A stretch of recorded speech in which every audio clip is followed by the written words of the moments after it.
I'm about to publish 2 racks of 9 ball, and I'm not proud of either one of them. They're really sloppy, and I was gonna skip putting them on YouTube and just study them for my own benefit. But mistakes can be very helpful in a player's game, and there's a lot to learn here. So bear with me, and let's roll.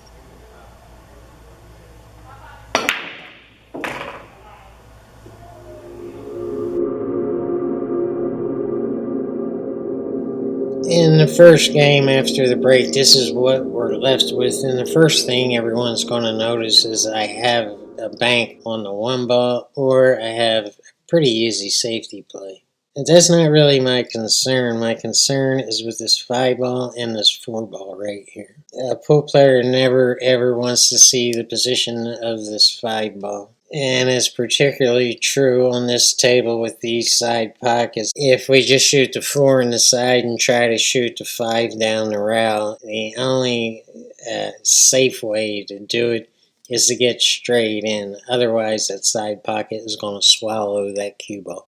So the plan is pretty simple. I'm going to knock the 5 ball off the rail when I shoot the 4. In order to do that, I'm going to need to be in this position right here to draw spin the cue ball with bottom right to go 2 rails back on the 5 ball. That's the plan. The problem is when I shoot the 2 ball, it just hooked up. It just hooked up like it was on some kind of wet tar or some kind of skid-proof, footing or something. It just hooked the hell up and it kept on rolling, and I wind up with just pretty much an inability to knock this 5 off the rail. So I have to go 2 rails off the 4 and get back on the 5 like this. And crazy enough, it hit the exact point in the exact center of the cue ball, and it was just like hitting a brick wall. It just stopped right there on the rail, and I'm left with this strange shot on the 7 ball to get back on the 8. And when I shoot the 7 ball, follow the path of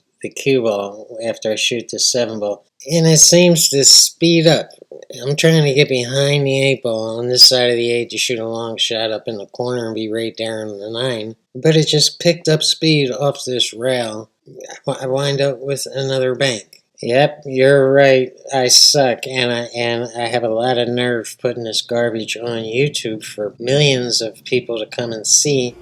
But that's part of pool 2, just the ability to regroup, get over it, and move forward. So I keep my head and hang in there and just move on to the next game while trying to put all that behind. And one of the things I love about this old Brunswick is it changes every single day. So you get the luxury of playing on like hundreds of different tables, and it's like my ex-wife, it's like, who's she gonna be today?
out there. In fact, there's signs out there, pointing the direction.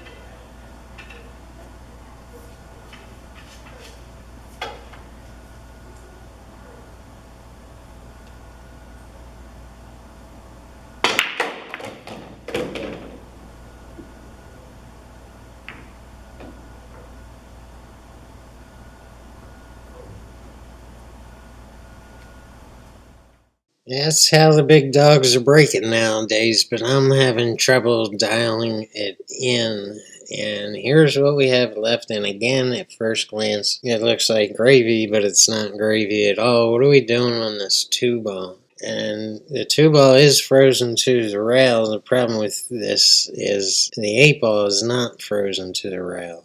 So the combination winds up being a very, very tricky shot where you have to shoot the 2-ball into the rail and come back out and hit the 8-ball in the right spot. And even if you make it, where's the 2-ball going and where's the cue ball going to be? Yeah, it winds up complicated. So I'm shooting the billiard. Now the billiard's complicated too because we can go ahead and shoot the cue ball into the 2 and bounce off the 2 and go into the 8. But where's that leaving the 2-ball? So either way you go, you'll have problems here. And I'm choosing to shoot it this way because I think I can just bounce the 2-ball slightly off the rail. And yeah, I'm still going to be left with a very tough shot on the 2-ball, but if I make it, I should be out. Ooh, it's drama time.